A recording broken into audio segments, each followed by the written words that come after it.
Hey guys, today we are doing an oil and filter change on a Mercedes W208 with the M112 V6 engine in it. Let me put this dumb camera down. I mean, oil changes are oil changes, but you never know, someone might need this. And if they do, here it is. First thing you have to do is remove the engine shroud. Why is this camera not staying where it wants? It's supposed to stay. Pull off the engine shroud. Simply pulls up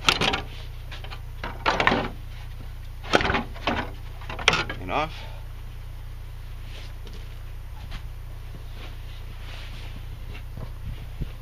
And nice and easy, the oil filter is right here on top. You're going to need, I can't remember the size of the plastic oil cap wrench that fits on there. I just use a universal grabber one. But anyway, we're going to take this off in a few seconds. First, got to drain the oil. So we're going to go under the car, remove the splash pan, jack it up. Obviously, put it on jack stands, remove the splash pan, which is 4 8mm bolts, and we'll be back in a minute. I'll show you that. So under the car, on the engine under tray or splash pan, there's 4 8mm bolts. There's 2 in the front, right behind the bumper here. 1, 2. There's one on the other side, and in the very back of the splash pan. Right. Sorry, up in here. It's kind of hard for me to get in there and see, for you to see, because there's no light. There's 2 other 8mm bolts. We're going to take the 4 of those out and drop the splash pan. Be back in a minute. Okay, once the passenger, sorry, once you've got the splash shield out, there's a 13mm bolt here on the side of the engine oil pan. This one's painted red for some reason. I don't know if it's done that from the factory or some mechanic at some time painted it so he could find it again. I don't know, but anyway, this was painted red. Anyway, you're going to need a container that can hold at least 8 liters, because that's what the sump is going to hold, 8 liters of fluid. And make sure that this is the passenger side on a left-hand drive car. This is passenger side. This side needs to be a little bit lower than the driver's side so it'll drain properly. Unless, of course, you're doing a siphon drain from the top, which actually I'm going to start doing because I'm getting sick of crawling under cars and changing oil this way. And I've actually seen it proven that it can actually suck more oil out doing the siphon than actually a drain from below.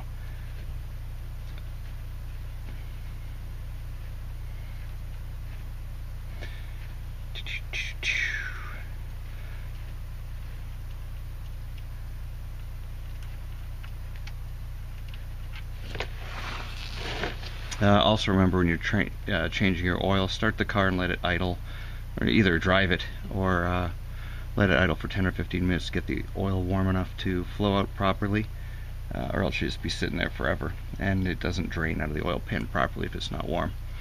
So this is about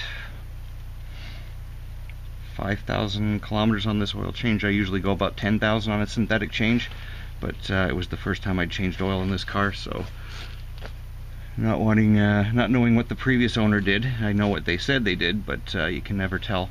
So just to be sure, I did put 5,000 Ks on it, and I'm draining again. So I'll be back in a minute once this is all drained. Turn off.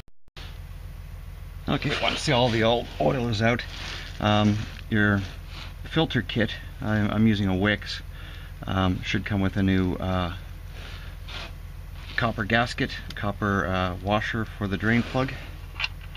Always replace that. It's not 100% mandatory, but it comes in the kit. Replace it. Most people don't replace them every single time. Like I said, it's not 100% necessary, but it is in the kit, so stick it on there.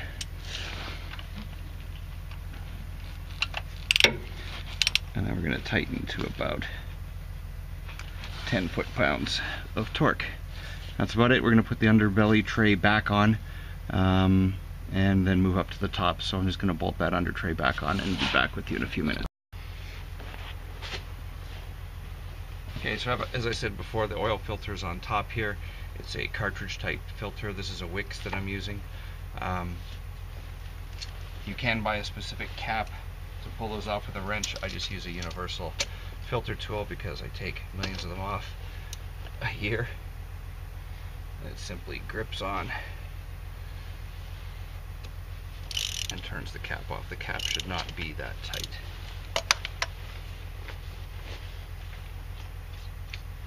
Now this is going to be kind of messy because this is a long, if you're used to a normal type cartridge filter, or even a normal type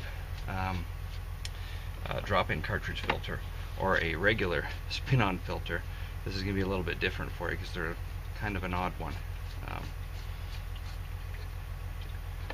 So loosen a little bit and allow the oil to flow out of this, back down out of it, because it is, like I said, it's going to be messy.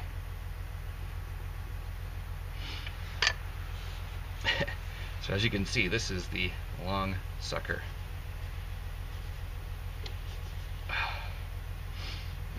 And there's a bunch of O-rings on here that'll come in your filter kit. They should come in your filter kit.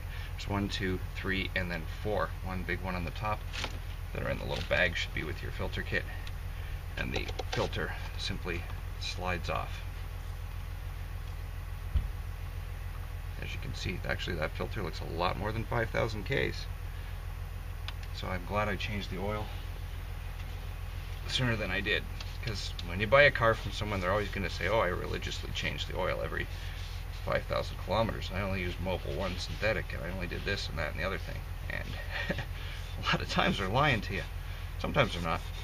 But anyway, by the way, after 1998, the recommendation, or not the recommendation, the requirement for all Mercedes is synthetic. So you cannot use regular oil on all older Mercedes, older than 98. You can use non-synthetic oil. And if your car hasn't been using, this is too big of a debate to get into. I don't use synthetic on older cars that have never used synthetic before. But where it's required, it's required. So again, there's, I need a little tool to pull these things off.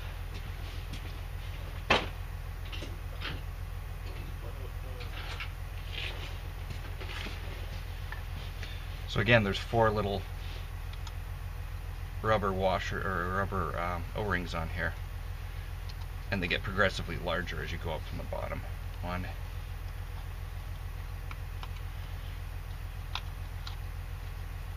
2.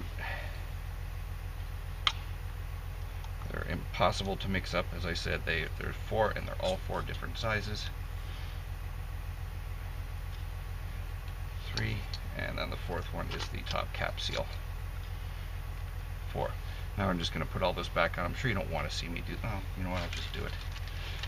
I'll leave the camera running because I'm too lazy to turn it off.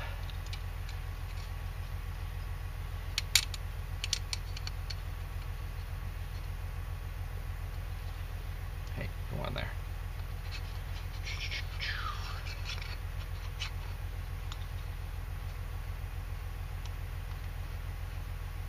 There we go.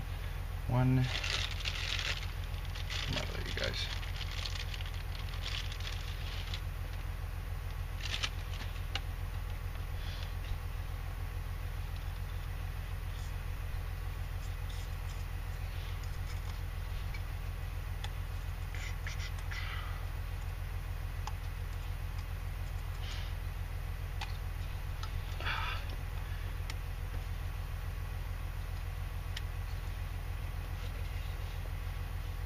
Sorry if I seem a little fumbly. I have nerve damage in my hands and neck from a spinal cord injury, and I kind of flub around and drop stuff. So if you notice me doing that, it's not because I'm a complete idiot, although I am partial. And then merely that both ends of this filter are going to be the same. You just slide it on. And that's it. So I'm just going to stick it back in gently. Tighten it down as far as you can by hand,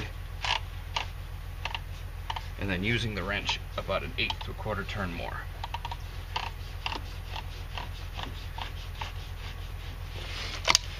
You do not have to crank these things down.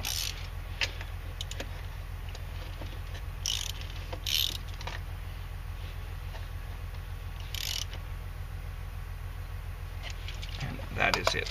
I'm going to grab the oil and be back in a minute.